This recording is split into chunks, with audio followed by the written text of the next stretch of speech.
Muy buenas chicos, bienvenidos un día más al canal. En el vídeo de hoy vamos a tocar 10 cosas que no recomiendo en la práctica espiritual y en la brujería. Podríamos decir que son 10 errores, yo lo considero como tal, pero lo que digo yo no va a misa. Así que simplemente son 10 recomendaciones de cosas que no hacer para que vuestro camino espiritual y vuestro sendero en la brujería pues fluya lo mejor posible. Vamos al lío. La primera cosa que no recomiendo y considero un error es formarse en redes sociales. Las redes sociales están muy bien para muchas cosas en relación a la espiritualidad. Nos pueden dar ideas, nos pueden dar inspiración, nos pueden dar comunidad, ver a otra gente que también practica, inspirarnos en su práctica, hacer contactos. Están genial, pero no son un lugar para formarse. Quitando un poco YouTube, que permite formatos más largos, y aún así normalmente los vídeos de YouTube tampoco son un buen lugar para formarse, las redes sociales tienen un formato muy corto y muy que al final busca reacción rápida y reacción viral. Por lo tanto, la mayoría de las cosas que nos vamos a encontrar ahí son poco profundas porque el formato no permite profundizar en los conocimientos, y mucho sensacionalismo. ¿Por qué? Porque es lo que llama la atención y es lo que venden las redes sociales. Entonces están genial para todo lo que os he dicho y no son malos estos vídeos que te enseñan pues en un reel de 30 segundos cómo hacer un hechizo para. En esos formatos a lo muy bueno tendremos pequeñas pildoritas de información que nos aportarán cosas, nos pueden aportar conocimiento, pero no nos van a aportar todo el conocimiento necesario para practicar. Pero si lo que queremos es formarnos realmente para tener un camino espiritual profundo, sano, consciente y sobre todo con espíritu crítico, es muy importante que elijamos bien dónde nos formamos. Es mucho mejor buscar a alguien que dé formaciones ya más serias, y si no tenemos el dinero de invertir en cursos, por ejemplo, pues buscar algún libro. Hay muchos libros en PDF, que está mal que lo diga, pero están accesibles en internet y sin gastarte un duro. Y respecto a los libros, hay libros buenos y hay libros malos. Yo os recomiendo mucho mirar reseñas, leer los comentarios de las reseñas. Cuando los leamos, no creernos todo lo que nos están diciendo de primeras porque sí. También plantearnos: ¿me tiene sentido esto? ¿Lo veo lógico? Lo que pongamos en práctica, ¿me funciona? ¿No me funciona según me han dicho aquí? Y luego, si tenéis una práctica que tiene un bagaje histórico, como puede ser la brujería, no solo os centréis cuando busquéis información en información de practicantes, buscad también esa información antropológica, histórica, de dónde surge el tema, y para eso usad fuentes fiables, fuentes de artículos científicos, de artículos en revistas específicas de ese ámbito. Yo ya os lo he dicho en varios vídeos, no es necesario leer para practicar brujería o para practicar la espiritualidad, no es necesario en absoluto leerse ni un libro, pero en los tiempos que corren es importante que sepamos discernir la información, y para saber discernir lo que nos llega es importante saber qué es lo que hay de verdad, qué es lo que hay fundamentado, y por eso al final sí que considero que es importante leer sobre ello. Segunda cosa que no recomiendo o que considero un error es no salir de casa y no salir de la zona de confort en tu práctica. Aquí partimos también de mi propio paradigma, que yo como practicante de brujería y como animista, la naturaleza es muy importante en mi práctica, mucho más que las prácticas de interior. No digo que no se pueda practicar en interior muchísimas cosas, pero sobre todo si sois animistas o si practicáis o pretendéis practicar brujería, hay que salir de casa, hay que salir de la zona de confort, hay que salir a practicar en exteriores, acercarse a la naturaleza, por varios motivos. En primer lugar, porque los espíritus de la brujería habitan en la naturaleza. Los espíritus con los que podemos trabajar en casa y en otro sitio no son los mismos. Un rito o una llamada a los espíritus no va a tener el mismo resultado en un lugar que otro, porque son espacios y ecosistemas espirituales diferentes. Y luego, en segundo lugar, porque estar en casa no nos saca de la zona de confort. Si estás constantemente en un ambiente cómodo y que te lo pone todo fácil, es mucho más difícil crecer, porque no te enfrentas a cosas nuevas, porque no se te presentan situaciones nuevas, y porque es cuando nos enfrentamos a cosas que crecemos como personas y que crecemos también espiritualmente. No nos apalanquemos en la comodidad y en la pereza. Si quieres conocer, hay que salir a conocer. Y lo mismo sucede con las prácticas en sí. Si solo hacemos esas prácticas que hemos hecho siempre, que nos parecen absolutamente seguras, que no tenemos ninguna duda, que buscamos, ¿no?, como quedarnos en esa seguridad porque nos da miedo salir de ella, no vamos a prosperar. En la espiritualidad en general y en la brujería hay muchas prácticas que rompen con tus esquemas, rompen con tu zona de confort, y es de ahí que tienes experiencias y progresas. No te puedes quedar en el miedo de una práctica que no he hecho nunca, en el miedo de que, ay, bueno, es que no sé, es que tengo dudas, es que tal. Bueno, dudas y miedos se van a tener siempre, pero mientras usemos el sentido común, hay que saber atreverse. Que esto le pasa a mucha gente, ¿no?, que no practica o practica muy poquito porque le da miedo, porque tiene muchas dudas, porque no sabe si lo va a hacer bien. Si no te mojas, seguro que no vas a avanzar. Cosa que no recomiendo, número 3, o que considero un error, es no usar el sentido crítico en relación a lo que venimos hablando, este miedo. Nos va a llegar muchísima información si seguimos estos temas en redes sociales, y de tanta información vamos a encontrar muchas cosas que parecen contradictorias, que no le vemos el sentido, y muchísimas cosas, que esto me da mucha pena, que están puestas ahí para controlar y para dar miedo, controlar a través del miedo.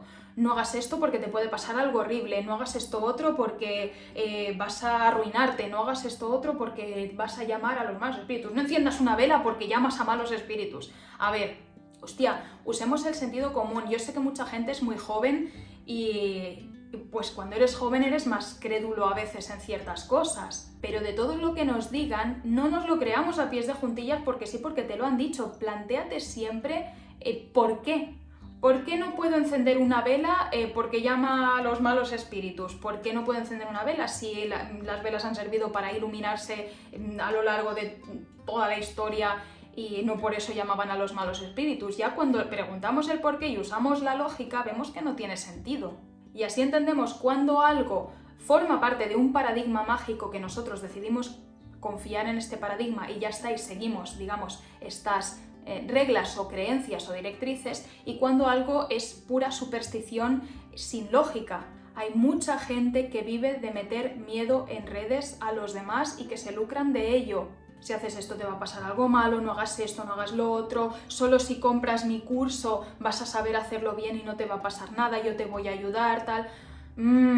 Usemos el sentido crítico también cuando veamos lo que nos ofrece gente en redes sociales, veamos si su discurso es desde simplemente, oye, yo sé esto y comparto mi información y que te puede dar herramientas, o cuando esa persona te está intentando usar contigo métodos coercitivos o cosas raras. Cuidado con esos maestros que venden que solo ellos tienen la verdad y que todos los demás están mal, y no abren espacio a diálogo o aceptar que ellos no lo saben todo.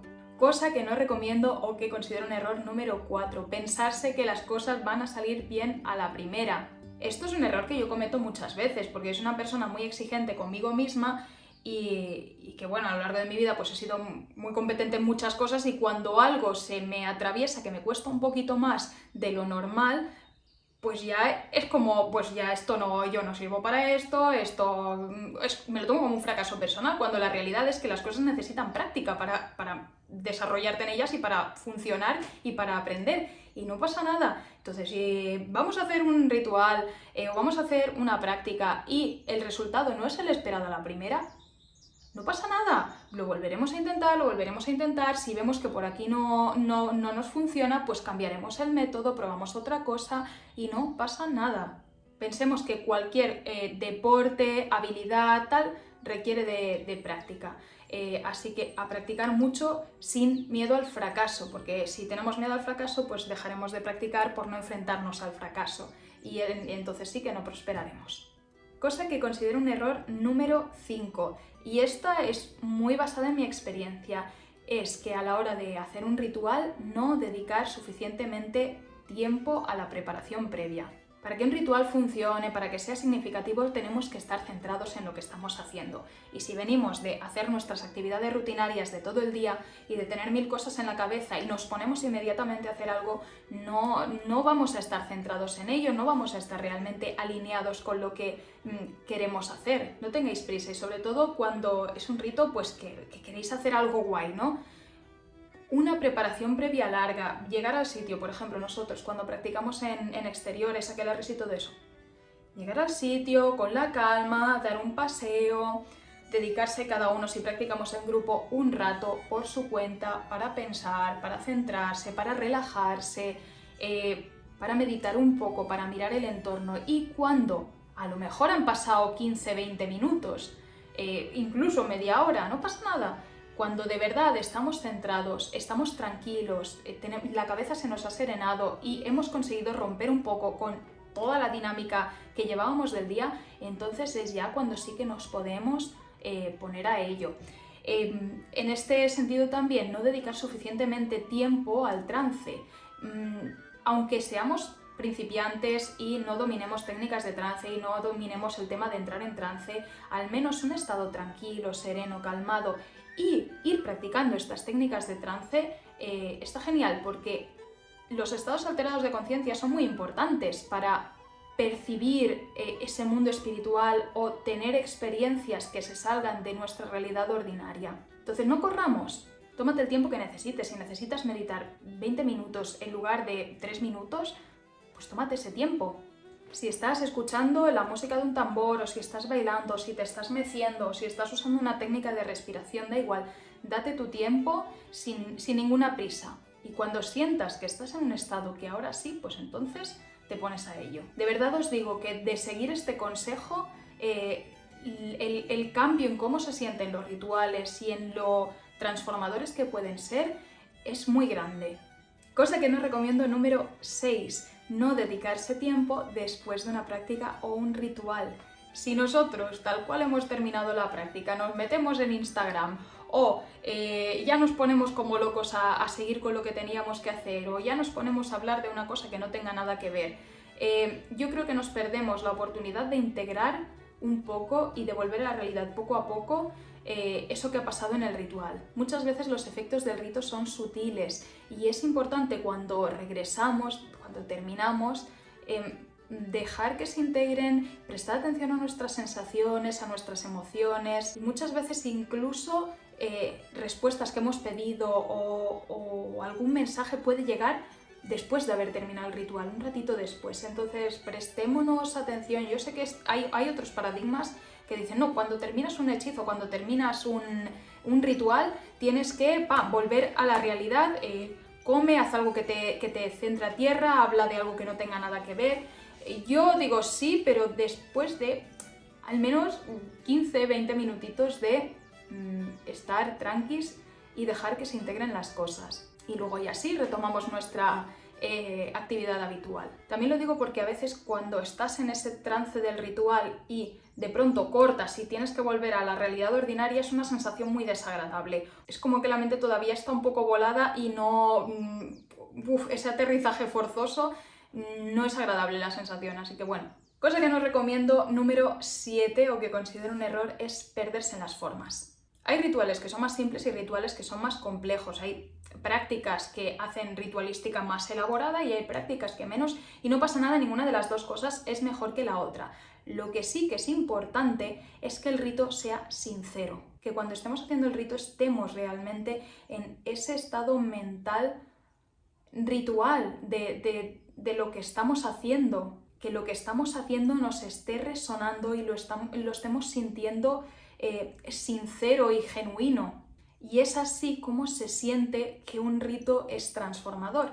Lo que pasa es que muchas veces, y sobre todo cuando o queremos hacer algo muy complejo, muy rimbombante porque es una ocasión especial o porque hemos leído un ritual en un libro y queremos replicarlo, cuando ese ritual empieza a tener muchas partes, muchos elementos, muchas secciones, puede suceder que nos perdamos tanto en tenerlo en cuenta todo, en que primero va esto, luego va lo otro, me tengo que acordar de esto, me tengo que acordar de lo otro, y uso este elemento y uso este otro y tal, que realmente no estamos sintiendo el ritual, estamos más pendientes de la logística práctica y de esa manera dejamos de estar en ese ambiente interno ritual y pasa a ser como una especie de representación en la que yo estoy usando ciertos elementos y tal y se acabó. Esto pasa mucho también cuando estamos copiando un ritual de algún sitio y estamos usando una serie de elementos que realmente no nos resuenan usamos un cuchillo porque nos dicen que tenemos que usar un cuchillo, pero a ti te está resonando lo que estás haciendo con ese cuchillo. Para ti,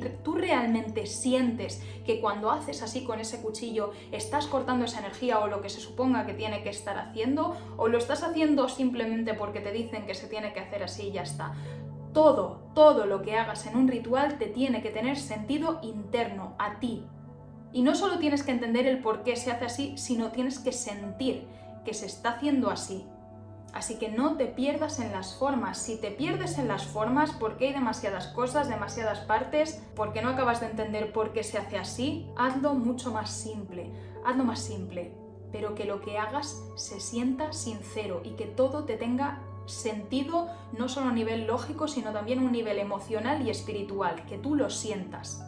Cosa que no recomiendo, número 8, y va bastante en relación con la anterior, utilizar muchos elementos o muchas hierbas o muchos cristales, muchas cosas. Por dos motivos. El primero, que nos puede pasar eso de que nos perdamos en las formas y perdamos el foco de lo importante, que es ese sentimiento interno. Pero segundo, y esto ya lo digo como animista, más vale unos pocos aliados, pero con los cuales tú tengas un vínculo y tengas claro por qué los estás involucrando y sientas una conexión genuina con ellos, que muchos los cuales no conoces, no tienes una conexión genuina con ellos, los estás poniendo un poco por poner o porque te dicen que se tengan que poner y ya. Cuando trabajamos, por ejemplo, con hierbas, estamos trabajando con el espíritu de esas hierbas.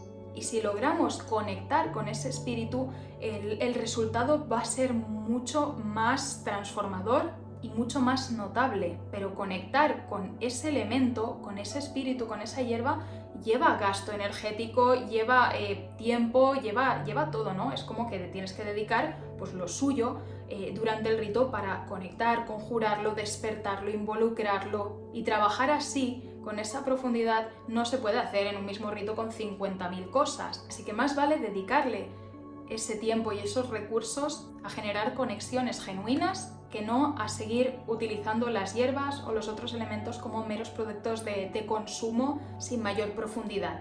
Cosa que no recomiendo, número 9, tener expectativas.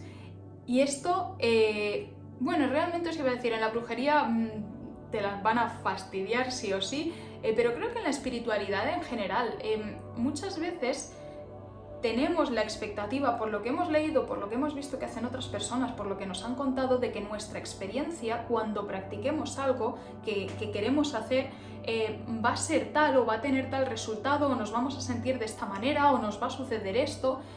Y luego la realidad va a ser otra muy diferente, porque la espiritualidad y sobre todo la otredad es tan vastísima, es tan enorme que no... Es absurdo pensar que nosotros podemos adelantarnos y prever cómo va a reaccionar o lo que va a suceder. Y eso es maravilloso así, porque creo que lo bonito es que van a acontecer cosas que tú no te esperabas, y eso te va a hacer ver que el mundo y la existencia es mucho más grande de lo que tu mente en esta zonita de confort entendía. Y eso te va a expandir la conciencia y te va a expandir el conocimiento. Y es fantástico saber que hay mucho más allá de lo que tú sabes y mucho por aprender y mucho por vivir, y que muchas veces van a ser esos espíritus o va a ser esa experiencia la que te va a dar algo que es lo que tú realmente necesitas, y no va a ser lo que tú creías que necesitabas, pero va a ser genial porque vas a confiar en que eso que sabe más que tú te va a guiar hacia donde te va a venir bien. Tener expectativas en la espiritualidad te va a llevar indudablemente a la frustración en algún momento, porque si tú esperas que te pase esto y luego pasa otra cosa, no vas a saber ver que el valor de esta otra cosa, sino te vas a centrar en el he fracasado, no ha pasado lo que yo quería, o no logro esta expectativa que yo tengo, que muchas veces va a ser algo completamente irreal, porque es eso, que realmente estamos creándonos expectativas de algo que desconocemos por completo. Por lo tanto, esas expectativas quizá no tienen sentido alguno. Así que eso, este también es un punto que yo me tengo que recordar con frecuencia. Y cosa que no recomiendo, número 10, es usar el móvil mientras estás practicando. Rato previo a cualquier práctica, no estés en el hiperestímulo que es estar mirando el móvil o las redes sociales. Y desde luego durante una práctica el móvil no existe, que no entre en tu mundo, en tu campo, en tu nada. Si estás pendiente de grabar, por ejemplo, una práctica, no estás centrado en la práctica. Y quizá dejar la cámara estática y hacer algo de hechicería, bueno, puedes estar centrado en lo que estás haciendo, pero por ejemplo cuando estás practicando brujería, desde luego que no. Y en la hechicería ya os digo que yo no recomiendo nunca grabar y, bueno, grabar si eres capaz de centrarte en lo que estás haciendo, haz lo que quieras, pero publicar, hacer público, explicar lo que has hecho, por qué lo has hecho y cómo lo has hecho, no, porque va a hacer vulnerable tu práctica y que la energía que tú estás poniendo ahí que se está moviendo a la crítica de los demás, a la duda de los demás, a la energía de los demás, y eso te puede boicotear completamente. Así que no subas tus prácticas a las redes sociales. Si quieres subirlas o si lo has grabado y lo tienes ahí en el carrete, súbelas pero mucho después, cuando eso ya haya tenido efecto, eso ya se haya disipado esa energía, lo que sea. Lo que vemos en redes sociales de haz un hechizo así y así y pones en este tarrito unos cristales y unas hierbitas y tal, eso no es un hechizo real. Eso es una representación para hacer un vídeo y está muy bien y te puede inspirar y está genial. Pero la persona que ha grabado eso, y os lo digo como persona que se dedica a las redes sociales, cuando tú estás grabando un contenido para las redes, no estás centrada en la práctica mágica que estás haciendo. Cuesta mucho, es muy difícil, porque estás pendiente de que se esté grabando bien. Así que eso. Y por ejemplo, en un ritual, yo si voy, los poquísimos vídeos que tengo de alguna disposición de altar en un ritual o lo que sea, siempre es después de hacerlo. Cuando ya ha terminado el rito y, por ejemplo, pues ha quedado el altarcito dispuesto y todavía se está terminando de quemar el incienso y están ahí las ofrendas, pero yo ya he terminado de entregarlas y de estar un rato ahí de tal, pues entonces a lo mejor sí que hago un vídeo porque lo veo bonito, porque me gusta recordarlo y porque pienso, mira, esto puede inspirar a la gente. Vale, entonces sí, pero mientras estoy en ello, no.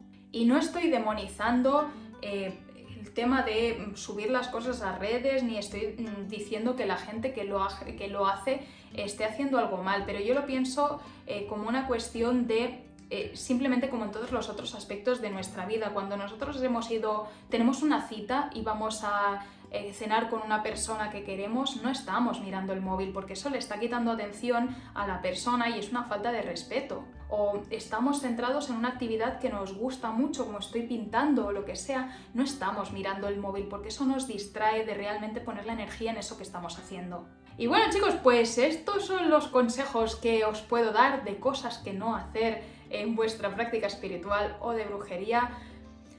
Ya os digo, lo que yo digo, no voy a misa, coged lo que os resuene, no coged lo que no os resuene. Yo hablo desde mi experiencia, lo que me ha ido bien a mí, las conclusiones que he sacado después de todos los años que llevo de práctica.